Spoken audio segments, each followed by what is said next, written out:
It's official. Keir Starmer is one of the most unpopular prime ministers we've ever had. In an era where people are failing to trust politicians, Keir Starmer has just made it infinitely more worse. People who wouldn't have dreamed of supporting parties like Reform UK are now doing so, not because they've suddenly turned right-wing, but because they want something new. They want a new solution to the wreckage the UK is increasingly becoming. And in my opinion, Keir Starmer has not found a solution.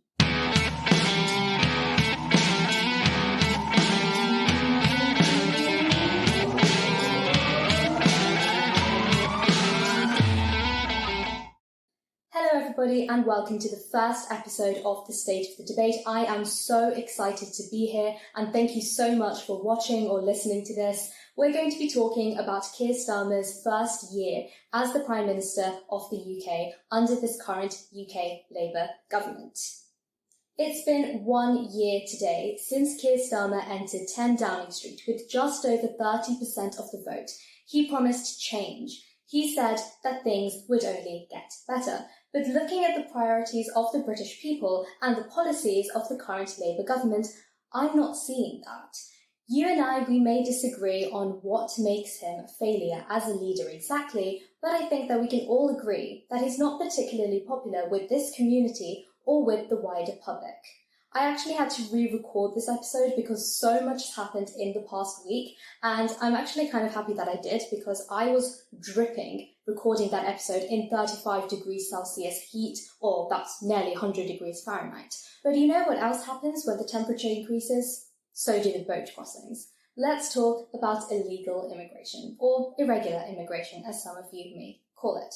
Let me tell you why I find the small boat crossings kind of concerning. When a bunch of mainly working-age men who are coming across, they are completely unfamiliar, we have no idea who they are, we have no idea what their history is, you have every right to turn them away from your home, if you wish. And the British public do wish. We're going to be talking about immigration in future episodes, so make sure that you join the community at stateofthedebate.substack.com so that you can have your takes featured, and also make sure to subscribe or follow wherever you're listening to this. Either way, Starmer has so far failed on his promises to tackle immigration. The only thing that he's been smashing are the records, and the asylum backlog seems to be stubbornly high at 91,000. The small boat crossings are up nearly 50% than what they were this time last year, and the Cabinet can no longer confirm whether they can actually bring down the numbers this time next year. And the people who speak out against this are classed as terrorists under the UK government's own Prevent programme, an anti-terror programme aimed at, ironically, preventing terrorists. But instead, they're turning their surveillance inwards, saying that anybody who says that immigration, when mass, uncontrolled and illegal, could pose a potential threat to the UK is now a terrorist. It seems even Mr. Starmer fits that definition now. I received an anonymous message saying, when a group of fighting-aged men illegally enter our land a few decades ago, that would class as an invasion. When the Normans invaded England, that's how they did it. This has always been what an invasion looks like. Nobody wants people to suffer and die in their homeland, but we must protect ourselves first. If the boats keep coming, there is no other way to say it. We are being invaded. This will lead to civil war if we can't stop it now, and Starmer doesn't have the guts. That is an incredibly powerful message, and I think that it does speak to a lot of people in this country deep underground. There is definitely this feeling that we are being betrayed, and I don't know about civil war, but there is definitely a possibility of protest, maybe even violent protests, like the sorts that we saw in Northern Ireland. Or maybe you completely disagree with this and you completely disagree with what I'm saying, and that is completely fine. We want to hear your takes. You can comment down below or join our community on the Substack to make sure that your voice and your opinions are heard. Now, the way that Starmer has decided to tackle his plummeting credit rating score has been to amp up on his rhetoric. Without them, we risk becoming an island of strangers, not a nation that walks forward together. and clamp down on legal migration. Now, some of you don't really have a problem with legal migration, but Starmer did, at least until he U-turned. I have only one thing to say. U-turn if you want to. The ladies not for turning. Because, unlike Maggie, flip-flop Starmer has got no conviction. Visas handed out after Brexit have increased manifold, but let me tell you that this is probably because of the fact that we're handing out visas to EU workers, which we didn't have to do when we were in the European Union, and non-EU workers as well. Essentially what we've done is we've swapped uncontrolled EU migration for controlled non-EU migration. But here's where things get a little bit strange. Post-Brexit immigration policy meant that the Home Office decided to classify some of the jobs that we see as skilled, non-skilled, high-skilled, low-skilled, etc. And some of the jobs that we're seeing on the high-skilled list aren't particularly high-skilled, like a kebab chef. These are the people that visas are actually going to, rather than the truly high-skilled migrants that we were promised, like the doctors and the engineers we keep hearing about. These doctors and engineers would be net contributors in fiscal terms, but the potential kebab chefs might not be, which means that essentially bringing them in would be a loss because they aren't contributing as much tax as they're gaining from the system. But people voted for Brexit because they wanted the money that was going to the EU, where we were a net contributor, to instead be spent here in Britain to help British people to get jobs. But it seems that British people don't want to be lorry drivers or fruit pickers, and why would they want to be when we have a really real poverty trap? The Labour government's plan was to be fiscally responsible, which meant when they first came in, they cut winter fuel payments. Though politically unpopular, it seemed to be one step towards cutting that ever-blooming government deficit. But a few U-turns later, it seems that the welfare reform bill will not be as big as the neo-libs hoped. Economists say that any savings that they were predicting with the original welfare reform bill would not be happening with the new one, because, let's face it, the Labour Party were not created as a party to clamp down on government spending, but instead to amp it up. This means that any potential reform that the Labour government might want to push through would not be approved by the Parliamentary Labour Party, as we saw on Tuesday with the concessions made with the welfare reform bill. The Cabinet has even admitted that this will lead to consequences, potentially in the form of less spending elsewhere or maybe even tax rises. But we have to wait until the autumn to see what that really means.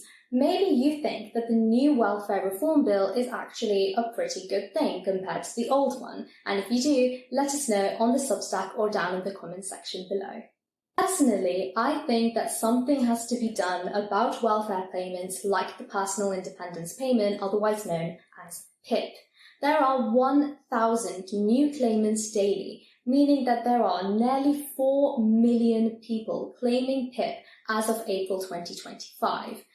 13% of 16 to 24-year-olds are not in employment, education, or training, and 1 in 4 of the people who are off work due to long-term illness, mostly mental illness, are under the age of 35. Work has been proven to help with mental illnesses, but the system seems to encourage the opposite. Amidst fears of future tax rises, let's take a look back at the tax rises which have already happened under this current Labour government, causing nearly 17,000 millionaires to leave the UK, with more projected to come. What this means is that the tax burden is now on the working and middle classes, who are holding on, pinching their pennies as their pounds are taken away by an ever-greedy state. First up is national insurance contribution rises. Although on paper this is for the employers, we all know that it's the employees who will pay the price. It's basic economics, just like how tariffs are a tax on domestic workers, although that's a story for another day.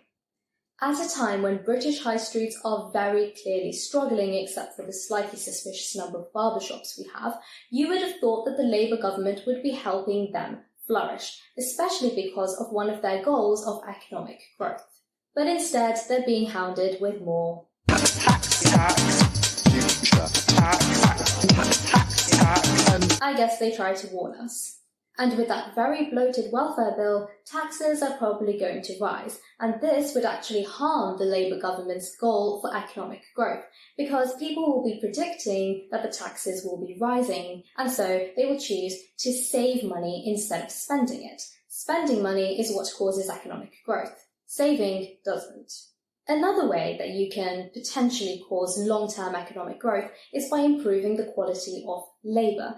And no, I don't mean the Labour Party, although they definitely need to improve their quality. I mean the quality of workers. You improve the quality of workers by improving education, not by taxing it and increasing the burden on state schools. But hey, that's exactly what the Labour government has done. By imposing VAT on private schools, nearly 80 schools have already shut down because they cannot afford to pay, causing 11,000 pupils to move to the state sector, far above the government's original prediction of 3,000 pupils and projected to rise further to 90,000 pupils. But those who suffer due to this policy are not the sons of multimillionaires at Eton, but are the middle class who want to send their kids to a better school, and the working class who send their children to state schools who can no longer afford to give attention to their child because they're so overburdened. That's peak government failure here. Another aspect where the government are failing is crime and justice. The case of Lucy Connolly comes to mind, who was jailed for 31 months for, yes, a horrendous tweet that she deleted in a few hours. 31 months. Even some violent criminals aren't jailed for 31 months. They're out in less than a year. What does it tell us about our judiciary if people are getting more time for a social media post than for an actual violent crime? We can only wait and see what happens with the Glastonbury case, which people are saying was hate speech. I don't want to comment on an ongoing investigation at the time of recording, but the rule of law is one of the two twin pillars of the British Constitution. And yes, I get a lot of questions about the British Constitution, and I will be covering it in a future episode, so make sure that you are subscribed, that you have followed me, and that you are part of our Substack community, so that you can ask questions and make sure that you don't miss it when it does come out. I do want to point out that I'm not in favour of criminal proceedings or jail sentences being used for hate speech on any side of the political spectrum, which is why I signed and campaigned for the petition to ensure that the government looks again at the possible penalties for social media posts. The petition has now reached over 100,000 signatures, which means that it will be debated in Parliament. We're just waiting for the date. It isn't only two-tier justice that's a problem, but also the level of crime. I live in London, and it's not right that every time I walk out of my house, I'm in fear of my bag, my belongings, and my body. And the Labour government haven't seemed to have done very well with tackling crime. Knife crime is up 4%. Shoplifting is at its highest in 20 years. It seems that the Labour government haven't been doing very well at tackling crime. And that is why Keir Starmer has officially got the very prestigious title of the most unpopular Prime Minister in modern history. Yeah! Woo! His opinion poll ratings dropped to minus 46% in May 2025, less than a year into his premiership. That is lower than Prime Ministers like Liz Truss, who could barely last 50 days and were booted out. Yet here's Keir Starmer 1 year into his premiership. This dissatisfaction can also be seen in the opinion poll ratings, with Reform UK averaging at around 30% and Labour trailing behind at 27%. This can also be seen in the results of the 2024 election, with people so disillusioned with the two-party system, with the Labour Party and the Conservative Party, voting for alternative parties like Reform, like the Greens, like the Lib Dems, which had their best ever performance at 72 seats. This is going to be increasingly commonplace as people no longer feel that their voice is being heard by the two main parties. And I don't really see this changing anytime soon, unless you do. Maybe you think that this is all complete trash that I'm talking, and you have your opinions that you want to be featured on this show. Make sure that you can contribute at stateofthedebate.substack.com. Make sure that you have subscribed, you've followed me, and that you've shared this episode with your friends, on your story, on your social media, if you think that this was useful and you want other people to see. Thank you so much for watching this episode, and I hope to see you in the next one. Until then, I should be in your inbox. Thank you so much, and see you soon.